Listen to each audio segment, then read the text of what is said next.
시간 하나님의 의라는 말씀의 제목으로 담임 목사님 말씀 전해주시겠습니다. 할렐루야. 네, 오늘도 우리 주님께서 평화로운 이렇게 주의를 주셔서 너무나 감사합니다. 우리 온 교회가 이렇게 한번 모인 김에 한번 기도 한번 하면 좋겠습니다. 우리 7, 8월에 있는 우리 주일학교 성경학교와 또 여름 수련회가 있는데, 우리 어린이들 또 청소년들, 청년들 앞으로 살아갈 일이 참 걱정스러운 그런 참 시대입니다. 우리 어린이들, 청소년들, 우리 청년들에게 하나님이 참 믿음을 주시고, 그리고 하나님을 만나게 해주시고 정말 진정한 신앙을 갖게 해달라고, 그리고 우리 교사 선생님들과 또 우리 사역자들 사역을 이번에 또 은혜 가운데 잘 감당하고 형편과 여건도 도와주셔서 많이들 참석하게 하시고, 또 안전사고가 없도록 그렇게 우리 다 같이 한번 우리 다음 세대를 위해서 이 시간 한번 기도 한번 같이 하겠습니다. 기도하겠습니다. 하나님 아버지, 감사를 드립니다. 우리가 하나님 앞에 할 수 있는 이 귀한 일, 하나님 앞에 기도할 수 있다는 건 감사를 드립니다. 하나님 아버지여, 우리 어린이들을, 또 우리의 청소년들을, 하나님 우리의 청년들, 아버지 이 시대는 이 시대의 많은 고민을 그들에게 주고, 하나님여 그들의 아버지 삶의 여러 가지 또 시험거리가 있는 주님 이런 환경에 있습니다. 주님, 이제는 많은 세대의 차이가 나고 하나님 우리가 그들의 세세한 것을 헤아리기 어려운 아버지의 지경이 되었습니다. 그러나 변함이 없으신 주님, 우리의 자녀들의 주님이 되어주시고, 우리 어린이들의 살아계신 주님이 되시고, 우리의 청소년들에게 참으로 유쾌한 아버지, 참으로 그들에게 신나게 하는, 그들의 마음에 기쁨을 주는, 그들에게 소망과 평안을 주시는 우리 주님 되어주시옵소서. 우리 청년들에게 그들의 미래를 주장하시는 살아계신 하나님으로 아버지 알게 하시고, 주님 우리 청소년들, 어린이들, 우리 청년들의 마음속에 하나님을 믿으며 아버지 참 그 하나님을 알고 인격적으로 알 수 있도록 주님 은혜 주시기를 원합니다. 우리 교사들에게도 많은 은혜를 주시옵소서. 영육간에 힘을 주시고 여건과 형편 가운데도 역사해 주셔서 하나님의 이 섬김과 봉사가 용이할 수 있도록 도와주시기를 원합니다. 하나님 아버지 한마음이 되게 하시고, 또 아버지 우리 사역자들에게 영감을 많이 주셔서 하나님이시여 살아있는 주님의 말씀 되게 하시며 복음의 말씀을 주시며, 하나님 아버지 그들에게 친히 말씀하시는 주님의 말씀 되고 아버지 그 입술이 되게 해주시기를 원합니다. 안전사고 없도록 우리 하나님께서 지켜주시고 보호하여 주시기를 원하고 바랍니다. 하나님 아버지 주님의 성령의 만지심을 받게 하여 주옵소서. 아버지 마음의 짐이나 무거운 염려, 또 아버지 근심과 걱정, 하나님의 받은 상처들, 하나님이 우리 살아나가는데 어렵게 하는 여러 가지 걸림들이 있습니다. 주님의 손이 만져주셔서 위로하여 주시옵시고, 싸매어 주시고 치료하여 주시옵시고 고침을 주시고 건전하게 건강하게 만들어 주시기를 원하고 바랍니다. 하늘의 문을 여시고 하나님 아버지 땅에 아버지부터 우리의 마음 아버지 영원한 것을 바라보게 하시고, 하나님 아버지 우리 하나님의 그 능력의 지극히 크신 것을 알게 하소서. 우리 하나님을 아는 지식을 주시옵소서. 마음의 은혜를 주시옵소서. 위로를 주시옵소서. 아버지여, 미쁘신 주님이 그들의 삶의 주인, 아버지여 주인이 되시고 목자가 되어 주시기를 원합니다. 할렐루야. 이 시간 말씀도 베풀어 주시옵소서. 고마우신 아버지 감사드립니다. 오늘 이렇게 평화로운 주일 오후를 주셔서 우리 하나님 앞에 모여서 예배하며 마음껏 찬양할 수 있는 이 풍성한 아버지 은혜를 우리가 누리고, 또 이 시간 또 우리 자녀들을 위하여 간절히 기도할 수 있는 이 시간 주심을 감사드립니다. 주님 이 시간 말씀도 베풀어 주셔서 아버지 온 우리 심령에 하나님 믿음이, 참된 믿음이 임하게 하시고, 하나님 아버지 이 시간을 통하여 우리 하나님의 선하심과 은혜로우심과 우리 하나님이 주시는 의의 그 좋은 풍성함을 우리가 깨닫는 이 시간 되기를 원합니다. 이 시간을 주님께 의탁하며 고마우신 예수님의 귀하신 이름으로 기도드립니다. 네, 우리 오늘 로마서 9장 끝부분에서 10장 앞부분으로 걸쳐서 본문 말씀을 대략 잡아봤습니다. 로마서, 이제 여러분이 이 오후 예배에 참석을 많이 하신 분들은 뭐 세세한 걸 우리가 다 항상 알 수는 없지만은 큰 로마서의 내용이 뭐다 하는 것을 언제는 좀 여러분이 이해를 하셨으리라고, 하시고 있는 중이라고 믿고 싶습니다. 그래서 로마서 8장까지는 우리가 아주 많이, 평소에 많이 듣는 진리의 내용이죠. 죄의 현실, 그죠? 죄의 현실, 모든 인류가 예외가 없단 말이죠. 그리고 하나님은 인류의 그 스스로의 행위의 의로는 인류를 구원하실 수 없다는 것을 아십니다. 그래서 믿음의 도리로 우리에게 의를 주시는데, 우리는 믿고 대신에 우리의 믿음이 대상이 되시는 하나님의 아들 예수 그리스도는 이 세상 그 누구의 그 어떤 행위와도 비교할 수 없는 최고의, 최대의 엄청난 일을 그분이 행하시고, 우리는 믿음으로 그분에게 연결이 되어서요, 그 의가 우리에게 주어지는 것입니다. 할렐루야. 그래서 하나님이 그 우리의 구원의 값을 치르시고, 우리는 그 하나님이 행하신 일을 받아들이는 겸손한 손을 뻗어서 하나님의 그 구원을 받아들이는 겁니다. 그 우리에게 주신 의를 받아들이는데 이 뻗는 겸손한 손, 이것이 믿음입니다. 믿음으로 그를 받아들이고 모셔드려요. 그러면서 성령님이 우리에게 오셔서, 그 예수의 영이 우리에게 오셔서 실제로 예수와 우리가 연결이 됩니다. 연결이 되어서 그 예수님이 보좌 위에서 우리를 위해서 기도해 주시고, 또 우리 안에 오신 예수의 영 성령께서 우리를 위해서 탄식하며 기도해 주시고, 또 우리에게 영감을 주시고 우리를 이끄시는 이러한 신앙생활, 이것이 이제 구원받은 삶이라는 것을 말씀을 했어요. 그리고 9장으로 들어와서 이러한 구원의 역사가 일어나는 데 있어서 하나님의 영원한 주권적인 택하심이 이 구원의 모든 일들을 가능하게 하는 뒤에 있는 그 은혜다 하는 것입니다. 이 하나님의 영원한 택하심이 우리의 행함에 있지 아니하고 오직 부르신 이의 뜻에 의해서, 우리 하나님의 뜻이 말이죠, 우리를 구원하는 우리의 그 구원의 기초가 된다는 놀라운 말씀을 했습니다. 그래서 제가 이제 9장, 10장, 11장에는 이 주제가 큰 주제라고 말씀을 드렸고, 이 주제와 함께, 그러니까 우리가 우리 자신의 구원을 생각할 때는 어떻게 하라고요? 영원한 하나님의 택하심, 나에게서부터 나지 않은 이 구원에 대하여 우리가 놀라고 감탄할 그런 깊은 진리가 있는 거죠. 하나님의 영원한 택하심이 나를 예수 믿게 하고 나를 구원하고 나의 구원을 이루어가고 있는 이 사실에 대해서 우리가 알 때 우리에게 말할 수 없는 위로와 또 힘이 됩니다.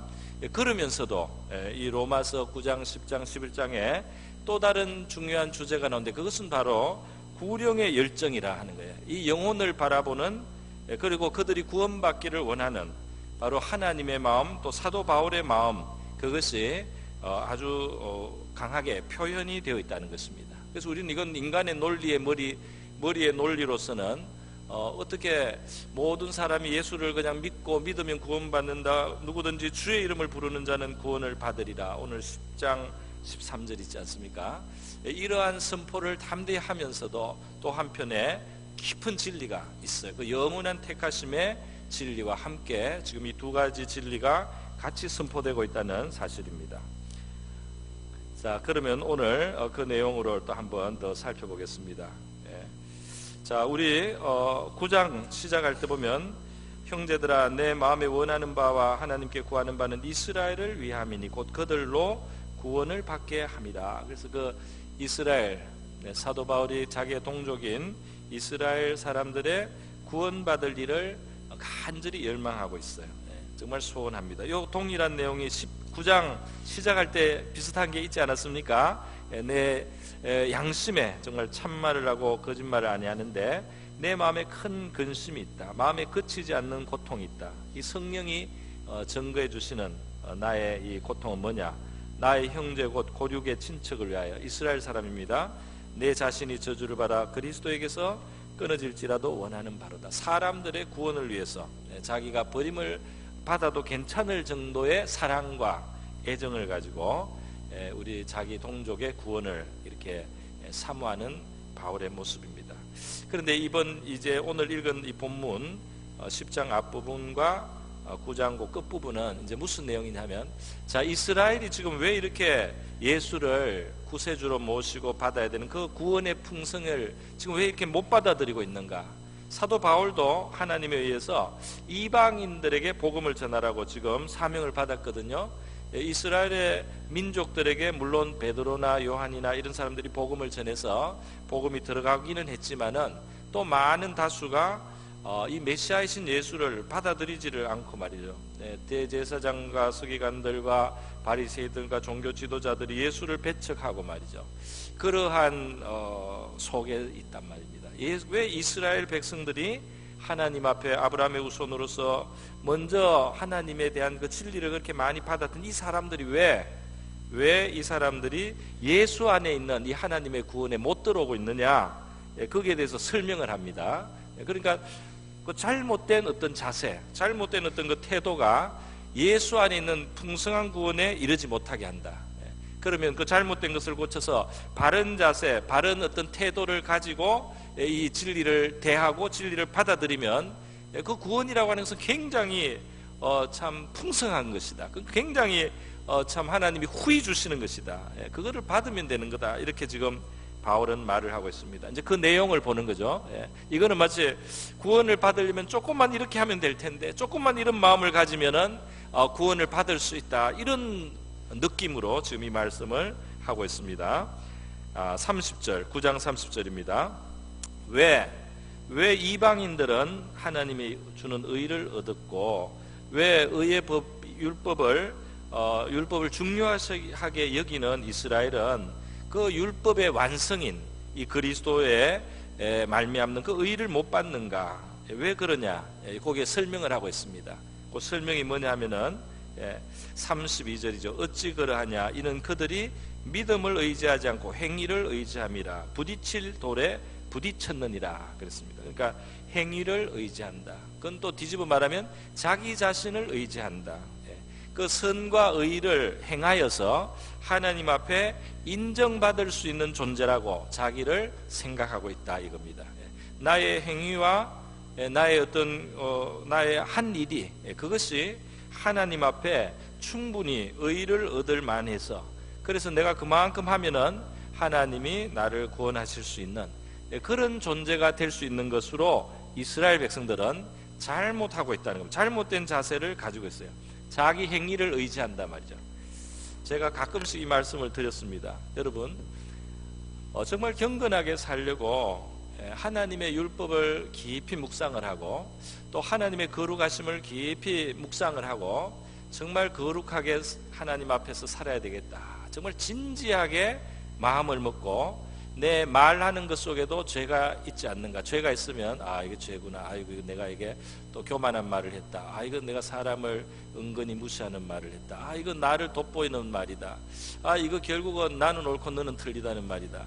이렇게 자기 자신을 깊이 성찰해 보면 말이죠, 자기 의라고 하는 것이 거의 불가능하다는 것을 알게 됩니다. 우리가 경건하게 살려고 마음을 먹고 하나님의 말씀을 잘 비침을 받을수록 정말 내 행위로 구원을 받는다는 것은 기대할 수 없는 일이라는 것을 알게 돼요. 근데 원래 율법을 주신 깊은 뜻에는 그 의미가 있습니다.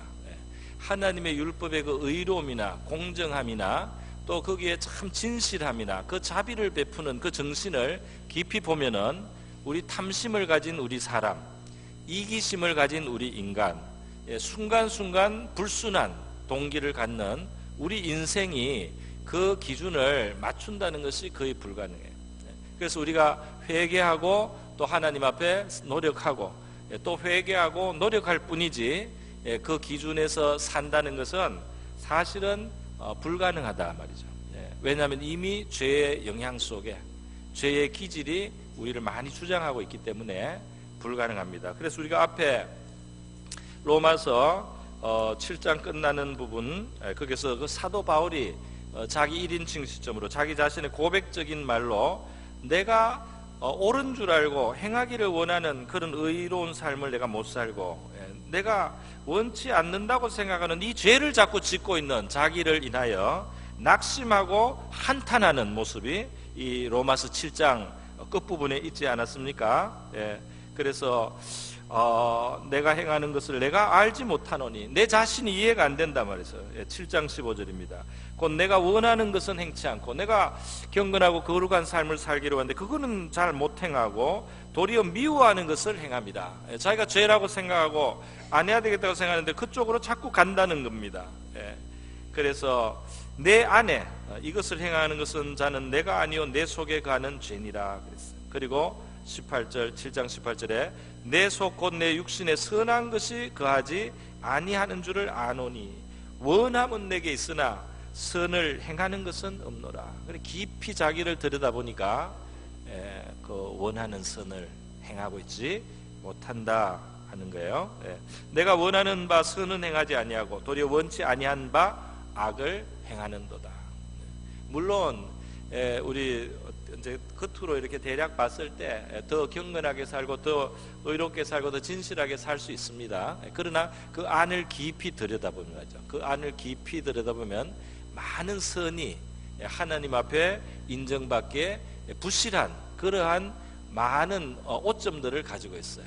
그게 동기에 순수하지 못한 것도 있고요. 그 순간순간 하나님 앞에 기준에 미달되는 것들을 많이 포함하고 있다는 것이에요. 그런 것은 이제 깨닫습니다. 그래서 사도 바울이 이 7장 20절에 만일 내가 원치 아니하는 그것을 하면 이를 행하는 자는 내가 아니오 내 속에 가는 죄니라. 죄가 내 안에 살아있다. 그리고 그러므로 내가 한 법을 깨달았노니 곧 선을 행하기 원하는 나에게 악이 함께 있는 것이다. 내 속사람으로는 하나님의 법을 즐거워하지만 내 지체 속에 또 다른 나를 지배하는 법이 있어서 내 마음의 법과 싸워 내 지체 속에는 죄의 법으로 나를 사로잡아 자기를 끌고 가듯이 그렇게 죄에는 힘이 있단 말입니다. 그래서 오호라 나는 공고한 사람이로다. 이 사망의 몸에서 누가 나를 건져내랴. 어떤 사람은 그 죄의 영역이 사람마다 좀 강도가 다를 수 있습니다. 어떤 사람은 육신의 정욕으로 시험을 느끼고 그게 늘 자기가 연약함을 느끼는 사람도 있어요. 그런데 그것뿐만이 아닙니다. 어떤 사람은 자꾸 아무리 안 하려고 해도 자기는 교만한 마음이 자꾸 들어온다는 거예요. 교만한 마음이 자꾸 들어와가지고 그게 그렇게 힘든 사람도 있다고 해요. 사람마다 그게 다릅니다. 어떤 사람은 자기가 거짓되다는 것을 자꾸 느끼는 거예요. 내가 참 진실하지 못하다 말이죠. 그런 걸 자꾸 느끼고 깨닫습니다. 근데 사실은 이렇게 자신의 그러한 기준에 미달되는 것을 깨닫는 그 성도들의 그 고민, 그런 자기에 대한 지식이죠. 그것이 크게 봐서 하나님의 은혜에 속합니다. 할렐루야. 우리 이 종교개혁을 했던 개신교 종교개혁 지도자 중에 아주 제일 중심에 있는 사람이 켈빈이라고 있습니다. 이 켈빈이 우리 이 복음을 아주 잘 정리를 했어요. 그 당시에는 이제 로마 카톨릭 세계니까 카톨릭이 말하자면 진리에서 많이 떠난 것이 있어요. 뭘 떠났느냐면 이 복음에서 너무 멀어졌습니다. 그래서 세상의 수양 종교처럼 되어버렸어요. 그래서 사람들의 상식에 맞는 종교로 바뀌었어요. 선을 행하라 말이지. 선을 행하고 예수를 믿기는 믿어야지만 선을 행하고 너가 의를 쌓고 또 성인들의 의를 빌려오고 또 돈을 헌금을 내가지고 또 교황청에 면죄부를 사고 이런 식으로 너가 무엇인가를 해서 그래서 공로를 쌓아서 그래서 하나님 앞에 의를 얻고 용납을 받고 그래서 구원받을 수 있다 이렇게 가르치는 겁니다. 그리고 네가 의를 쌓을 것이 있으면 찾아서 고생을 하라, 고행을 해라 말이지. 계단을 맨 이 팔꿈치 맨 무릎으로 기어 오르면서 네 몸에게 고통을 주고 말이지. 이렇게 하면서 뭔가 이게 공력을 쌓아가지고 그래서 하나님의 의를 사서 구원을 얻을 것처럼 그렇게 가르치는 것이 편만했어요. 그런데 사람들한테는 그렇게 잘 맞습니다. 우리 인간의 이 진리를 모르는 보통 우리 인간의 자연적인 속성에는 자기가 뭔가를 해야지 그 결과를 자기가 받는다는 이게 굉장히 자연스러운 거예요. 그래서 그 속에 밑에 밑바닥에 뭐가 있느냐 하면 여전히 자기가 의를 세울 수 있는, 자기가 의로울 수 있는 존재가 될 수 있다는 착각, 죄인이 자기의 분수를 알지 못하는 그 상태에 있는 거예요. 그래서 자기에 대한 정확한 진단을 못하고 있기 때문에 우리를 아시고 우리에게 구원의 방편을 주신 그 하나님의 선물을 받아들이지 못한다는 겁니다. 거기에 문제가 있다는 거예요. 이스라엘이 바로 거기에 걸려 있다는, 거기에 걸림돌에 걸려 있다는 겁니다. 자기 행위를 의지하는 겁니다. 내가 이만큼 하면, 내가 이만큼 웬만큼 하면, 내가 이 정도인데, 나는 그래도 이만큼 했는데, 그러니까 나는 당연히 통과돼야 되겠지, 나는 당연히 용납이 돼야 되겠지 하는, 하나님 앞에서 자기의 실체를 깨닫지 못하는 그러한 상태에 있다는 거예요. 우리 실제로 많은 사람들이 그렇게 말하지 않습니까? 나는 선한 사람입니다. 나는 의롭습니다. 나는 괜찮은 사람입니다. 이런 말을 많이 합니다. 사람들하고 비교하면은 할 수 있는 말일 수도 있어요. 나는 그래도 그 양심적으로 살려고 이만큼 노력은 합니다. 그 맞는 말일 수도 있어요. 그러나 하나님 앞에서 정말 율법의 참 정신을 가지고 비추어 보면은 그렇지 못합니다. 괜찮은 사람 아니에요. 치사한 사람이에요. 괜찮은 사람 아니에요. 진실한 사람 아닙니다. 많은 거짓이 있어요. 공로는 자기한테 돌리고 잘못은 남에게, 남 탓을 합니다. 왜 부부가 싸웁니까? 왜 싸우겠어요? 미안합니다, 이런 말을 했어요. 부정적인 말을 많이. 이 세상에 옳은 말을 하는 사람은 많지만 세상은 힘들어요. 의인들이 많은데 고통이 많아요. 왜 그렇습니까? 자기가 생각하는 것만큼 의롭지 않은 겁니다. 사람들이 자기들이 생각하는 만큼 선하지 않아요. 정말 남을 위해서 내어주고 희생하는 것이 간혹 있지만 우리의 큰 기질은 절대적으로 이기적인 존재예요. 진정한 헌신이나 진정한 희생이 정말 드문 거죠. 정말 드뭅니다. 대보편적으로 우리는 죄성으로 살아가고 있어요. 그렇기 때문에 행위에 의지해서 구원을 얻으려고 하는 이스라엘은 예수를 믿고 구원받는 이 도리를 받아들이지 않게 되었다. 그들이 자기의 의를 세우려는 그 자세를 고집하기 때문에 그들은 구원의 풍성을 받을 수 없다. 이렇게 지금 사도 바울이 설명을 하고 진단을 하는 것입니다. 우리 여기 보면은 하나님께서는 여기 이렇게 돼 있죠. 10장 3절입니다. 하나님의 의를 모르고 자기 의를 세우려고 힘써 하나님의 의에 복종하지 아니하였느니라. 자, 둘 중에 하나를 택하는 거예요. 자기 의를 의지할 것이냐, 하나님의 의를 의지할 것이냐. 그 둘 중에 하나를 인간은 택해야 됩니다. 자기 의를 의지하면 자기가 의로운 것으로 만족하고 자기가 의로운 것으로 자격을 삼는 사람은 결국 하나님의 의를 거절하게 되어 있습니다. 그걸 못 받아들여요. 그런데 하나님의 의를 받아들인다는 것은 결국 뭐를 말하냐? 더 이상 자기의 의를 의지하지 않는 것을 말합니다. 할렐루야.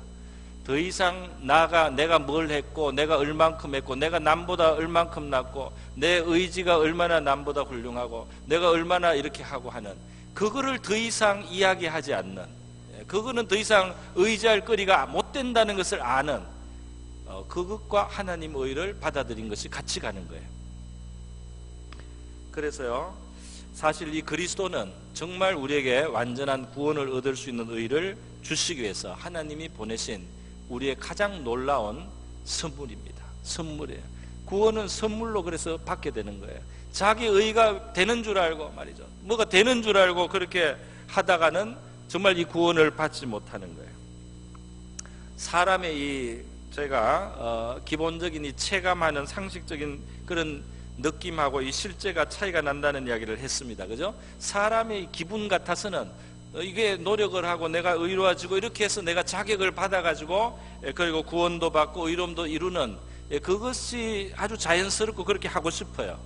그러나 그게 아니라는 거예요. 우리는 하나님의 의를 의지해야만 구원을 받을 수 있는 그 자리에 있는 죄인들입니다. 이게 좀 적당한 그 비유가 될는지는 제가 잘 모르겠는데요. 우리 본성은 또 그래서 노력하려고 하고 또 노력하려고. 그래서 우리 믿는 사람도 예수를 영접했지만은 그 내면적으로는 자기 의를 의지하는 이 기질이 살아 있어요. 이 믿는 사람도 예수의 의로 하나님 앞에 구원받고 의로움을 받았는데도 이 기질이 살아 있습니다. 기질이 살아 있기 때문에 신앙생활하면서 나타나요. 그래서 살다가 말이죠, 이 죄의 문제가 다가올 때 물론 실망도 하고 절망도 할 수도 있는 거지만 이게 끝없이 반복이 되는 거예요. 끝없이 반복이 되는 거예요.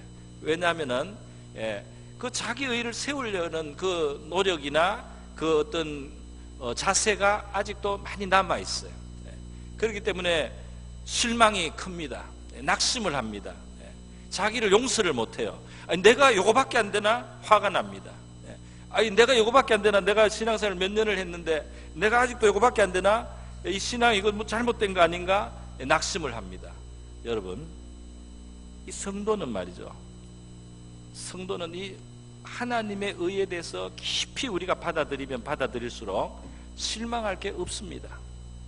자기에 대해서 실망할 게 없어요. 자기에 대해서 실망한다는 것은 무엇을 말합니까? 기대를 한다는 거예요. 너 나아져가지고 더 이만큼, 나는 이만큼 그래도 돼야지, 나는 이만큼 될 수 있는 사람인데, 그래서 나는 왜 미달될까 계속 실망을 해요. 감사하기보다는 실망하고 괴로워하는 것이 많습니다. 그러나 여러분, 자기 의를 아예 포기를 하고 이게 안 되는 줄 알고 주님의 의를 붙들어서 그 의를 힘입어서 살 때는 우리 부족한 것이 나타났을 때 조금 다르게 반응을 할 수 있습니다. 그게 자기의 모습이에요. 내가 좀 실수한 게 아니고 그게 자기의 모습이라고. 내가 좀 잘한 거는 내 실력이 아니고 은혜로 하나님이 그만큼 이끌어줘서 난 거기 때문에 감사할 일일 뿐이고, 내가 못하고 못되는 것은, 내가 어리석고 미련해서 이렇게 죄의 수준에 있는 것은 내 모습 그대로입니다. 그게 내 모습인 거예요. 그게 내 모습이에요. 그것을 받아들이는 거예요. 이 죄인을 구원하셨다는 것을 받아들이는 겁니다. 의인이기 때문에 하나님께 용납을 받은 게 아니에요. 죄인이기 때문에 그리스도라는 의를 의지해서 구원하시는 것이 하나님이 우리를 향하신 하나님 뜻 아니겠습니까? 그래서 오늘 예수님에 대해서 말을 할 때 뭐 예수님을 왜 뭐 끌어내리려고 하느냐, 왜 예수님을 뭐 끌어올리려고 하느냐, 이런 표현이 지금 6절에 있지 않습니까? 6절 7절 말이 이게 도대체 무슨 말인가 싶어요. 이 세상의 의인은 자기를 의지하지만 실제로는 그 하나님의 거룩한 기준에 미달되기 때문에 우리에게 진정한 의를 가져다 줄 수 없고 구원을 가져다 줄 수가 없습니다. 절대로 천국을 열어줄 수가 없어요. 우리 자신의 것으로는 천국이 열리지 않는다 이 말입니다. 천국은 어떻게 열리느냐, 우리하고 비교할 수 없는 완벽한 의를 가지신 그분께 우리가 붙어야만 그 길이 열리는 것입니다. 그 길이 그분께 붙어야 열리는 거예요. 그분은 어떤 일을 하셨느냐, 그분은 하늘에 오르셨습니다. 하늘에 오르신 분이에요. 또 그분은 무저갱까지 내려가신 분이에요. 자, 이 뜻이 무엇일까요? 이 뜻을 제가 한번 이렇게 설명해 보겠습니다. 그리스도는 분명히 무저갱까지 내려가시고 또 부활 성천에서 하늘에 오르셨어요. 왜 그리스도는 이런 일을 하십니까? 자기 의를 의지하는 사람은 이것이 별로 관심이 없습니다. 이 일이 별로 중요하지 않습니다. 그리스도가 지옥의 고통을 당하고 십자가에서 저주와 그런 죄의 모든 형벌을 당한 그 일이 자기한테 별로 중요하지가 않습니다. 그리스도가 그 지옥에까지, 음부에까지, 무저갱까지 갔다가 또 하늘에 오르셨다는 이 사실이 중요하지가 않습니다. 왜? 내 의를 바라보니까. 내가 뭘 했는지가 중요하지 그리스도가 무엇을 했느냐가 중요하지가 않은 거예요. 바로 그 신앙이 이스라엘의 자리라 이 말입니다. 실패하는 이스라엘의 자리는 바로 거기에요. 자기가 무엇을 했느냐 안 했느냐는 관심이 민감합니다. 내가 어지 못하던 요만큼 했단 말이에요. 내가 조금 뭘 더 했다, 내가 조금 더 신앙적인 의무를 더 했다, 그것만 신경을 쓰지 그리스도가 내려오신 일이라든지 그리스도가 올라가신 일이라든지 그리스도가 하신 그 일이 중요하지가 않습니다. 그래서 그리스도를 무시하고 외면하는 거예요. 그러나 우리에게 정말 구원을 주는 그 의인은 말이죠, 우리의 관심을 그리스도에게로 향하게 하는 겁니다. 내가 조금 잘했고 조금 못한 것은 덜 중요합니다. 어쩌면 중요하지도 않습니다. 정말 중요한 것은 그리스도가 무엇을 하셨느냐, 그것이 중요해요. 그리고 내가 그 그리스도께 붙어 있느냐, 내가 그 그리스도를 나의 생명으로 받아들였느냐, 내가 그 그리스도를 붙들고 있느냐, 그것만 중요한 겁니다.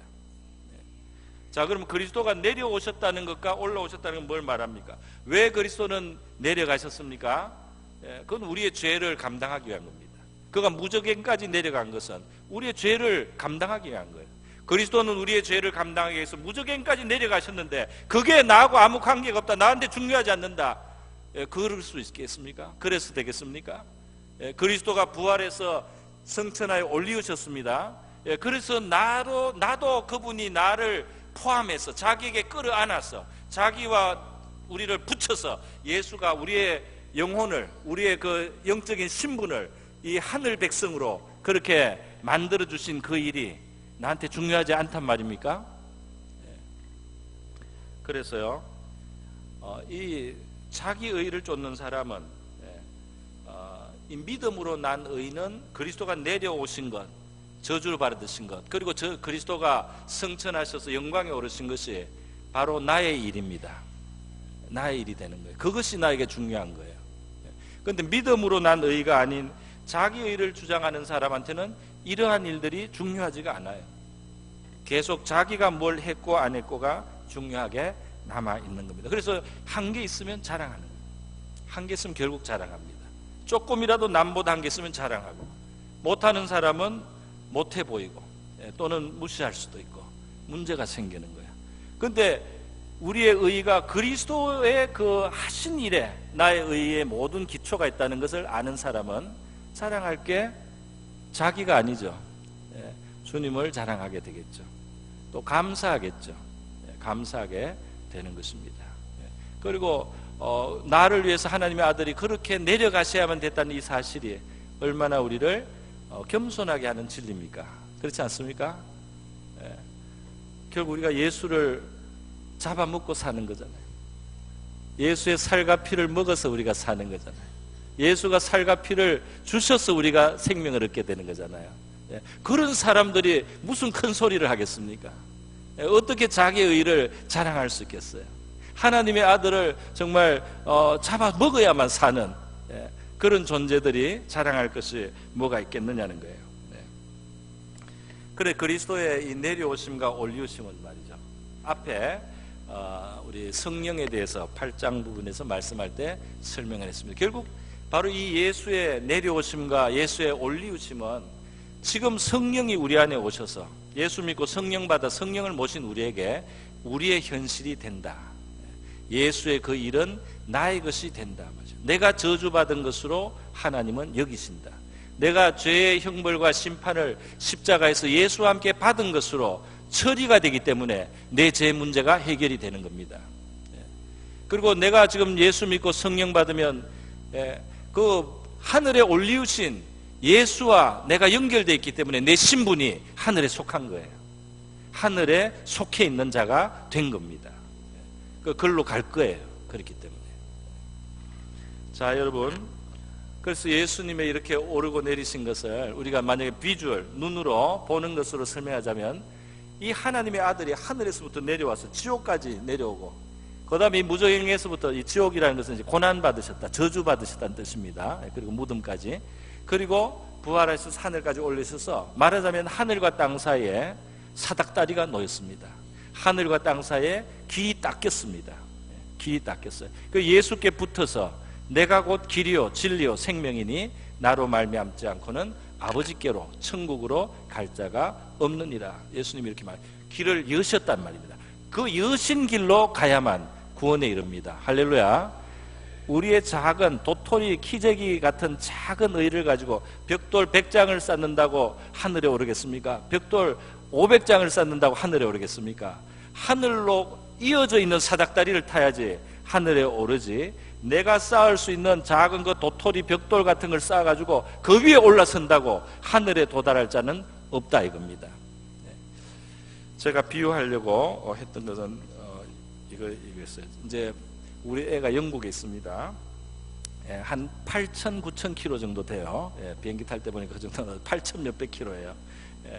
그래서 그거를 이제 제가 아까 전에 계산을 해봤는데 하루에 100리를 달리면 한 200일 걸립니다. 걸어서 가면. 그래서 멀리 있죠. 걸어가는 게 확실한 것 같아요. 확실하게 내가 가는 거니까 내 발로. 그런데 그렇게 하면 제가 영국에 갈 수 있겠습니까? 제가 그렇게 가려면 히말라야를 넘어가야 돼요. 확실하기는 한데 갈 길이 너무 멉니다. 히말라야를 넘어가요. 우랄 알타이 산맥을 넘어가요. 그 다음에 이제 어려운 데를 갔는데 맨 끝에는 가도 결국 못 갑니다. 왜냐하면 도보 해협이 있어요. 바다가 가로로 있어요. 그래서 유럽을 통해서 영국 앞까지 가도 바다가 있어서 결국은 못 가요. 걸어서는 못 가는 길이에요. 확실한 건 내 발로 가서 확실하게 가는 것 같아도 결국은 도달을 못한단 말이죠. 그게 우리 인간의 위치라고 할 수 있겠습니다. 너무 제 이야기를 해서 죄송합니다. 근데 말이요, 제가 그 아들을 보기 위해서 갈 수 있는 제일 확실한 방법은 비행기를 타는 겁니다. 비행기를 타는데 이 비행기는 보면은 쇳덩이에요. 근데 이게 하늘로 날아간다는 거예요. 이 쇳덩이에 내가 들어가면은 이게 하늘로 떠서 그게 나를 데려다 준다는 거예요. 이게 정말로 이 실감을 가진 사람, 아주 그 구체적인 감을 가진 사람은 허공을 간다? 이게 땅을 디뎌야지 가지. 최소한 물이라도 있어야지 딛고 갈 때 허공으로 간다는 게 뭐냐? 허공에 어떻게 우리가 길이 되냐? 허공이. 그리고 그거를 쇠를 타고 어떻게 가느냐? 이게 말이 되느냐 말이지. 그런데 실제로는 그렇게 다들 갑니다. 여러분도 다 그렇게 다니셨어요, 그죠? 여러분도 그래서 먼 나라를 날아다니셨어요, 그죠? 쇠를 타고 허공으로 가서 말이죠. 길도 없는 허공에다가 아무것도 받쳐주지 않는 허공 같은 곳에서 여러분이 날아다녀서 말이죠, 목적지에 가셨습니다. 갔다가 오시고 이렇게 다 하셔서 지금 이제 앉아 계신데요. 믿음으로 말미암는 의는 그와 같아요. 그와 같다고 할 수 있어요. 그것은 우리의 느낌으로는 그게 되겠나 싶은, 그게 뭐냐 싶은, 그게 너무나 이게 안 될 것 같지만은 그것이 우리를 목적지로 데려다 줍니다. 내가 하는 내가 한 걸음 한 걸음 걷는 이것이 확실한 것 같아도 이것으로는 절대로 도달할 수가 없는 거예요. 자기의 행위를 의지해서는 절대로 의에 이를 수 없고 구원에 이를 수 없고 천국의 길이 열리지 않습니다. 너무너무 부족한 거예요. 그 길은 너무나 먼 길이고 불가능한 길이다, 이 말입니다. 그래서 여러분, 결국 저는 했던 말씀을 많이 반복을 해서요, 이제 그만하겠습니다. 그렇기 때문에 이 구원의 길, 여러분, 그래서 200날을 걸어가지고 하루에 100리씩, 그것도 하루에 100리씩 아주 그냥 아주 애를 다해서 가서 그것도 200날을 가도 도보 해협에서 결국 여러분은 좌절됩니다. 히말라야를 넘어갔을지는 몰라도 도보 해협에서 좌절되는 거예요. 우랄 알타이를 넘어갔을지는 몰라도 결국은 도보 해협에서 스탑! 못 가는 겁니다. 그러나 여러분이 하나님이 준비한 비행기를 타야 되는 거죠. 예수 그리스도라는 구원의 비행기를 타는 겁니다. 하늘 방주를 타는 거죠. 거기에 걸어 들어가면 안 될 것 같은데 거기서 해결이 되는 겁니다. 거기서 해결. 그게 떠서 그게 이 땅에서 하늘까지, 또 하늘에서 땅까지 우리를 연결시켜 주는 겁니다. 그래서 우리가 목적지에 갑니다. 천국에 갈 수 있고 하나님께로 갈 수가 있게 되는 줄로 믿습니다. 자, 이래서 마음으로 믿고 입술로 시인하는 거, 그게 되겠나? 그게 뭐야? 그거 가지고 될까? 여러분이 애쓰고 땀 흘리고 무슨 짓을 다해서 노력을 하는 것보다 마음으로 믿고 입술로 고백하는 그것으로 말미암아서 말로 비교할 수 없는 결과가 나타나는 거예요. 구원이 이루어지는 거예요. 할렐루야. 그는 자기를 부르시는 모든 자에게 부여하시도다. 얼마든지 구원을 베풀 수 있다는 거죠. 누구든지 주의 이름을 부르는 자는 구원을 받으리라. 믿기 때문에 부를 수 있다는 겁니다. 의미 없이 부르는 건 안 되겠죠. 그러나 믿기 때문에 그 이름을 부른다면 그것으로 구원을 받을 수 있다. 너무 쉽게, 너무 쉽게. 그 노력은 비교할 수가 없어요. 그죠? 그런데 그래도 땀 흘리고 200날 동안 하루에 100리를 걸어간 그 사람이 더 애쓴 거 아니냐? 그 사람이 더 수고하겠냐? 자기 의를 세우려고 잘못 택했기 때문에 수고는 많았으나, 수고는 100배 1000배 했으나 거기에는 도달할 수 없는 한계가 있다, 이 말입니다. 별로 아닌 것 같아 보이지만은 겸손하게 그 비행기로 올라타라 이겁니다. 겸손하게 그 이름을 부르라는 거예요. 겸손하게 그를 마음에 모셔드리라는 거예요. 그리고 그를 의지하라는 겁니다. 할렐루야. 그가 하신 일이 중요하다는 겁니다. 내가 한 일이 중요한 게 아니고 그가 하신 일이 중요하다는 거예요. 그래서 그분께 속함으로 저와 여러분의 구원이 이루어지는 줄 믿습니다. 우리 다 같이 한번 기도하겠습니다. 우리 구원의 도리는 성경에서 이렇게 살펴주고 있지만 인간의 본성에 거슬리기 때문에요, 잘 안 맞는 부분. 그래서 우리가 신앙생활하면서 지치고 피곤하도록 자기 의를 사실은 한편 세우려고 너무 노력을 하고, 그러면서 좌절도 하고 낙심도 하고, 그리고 또 교만해지기도 해요. 조금 히말라야를 한번 넘었다고, 알타이를 건너갔다고 또 자기를 내세우게 됩니다. 그러나 그거로는 안 되는 거예요. 그거는 결국은 바다 앞에 멈추는, 그 하나님의 의에 이룰 수 없는 자기입니다. 그래서 우리는 겸손히 그 주님의 의를 받아들이고, 그리고 그의 비행기를 타고, 구원의 비행기를 타고 믿음으로 사는 법을 배워야 될 줄로 믿습니다. 자기를 의지하지 않는, 행위를 의지하지 않고 하나님의 은혜를 의지하고 그리스도의 의를 의지하는 신앙으로 살아가게 하여 주시옵소서. 우리 다 같이 한번 기도하겠습니다.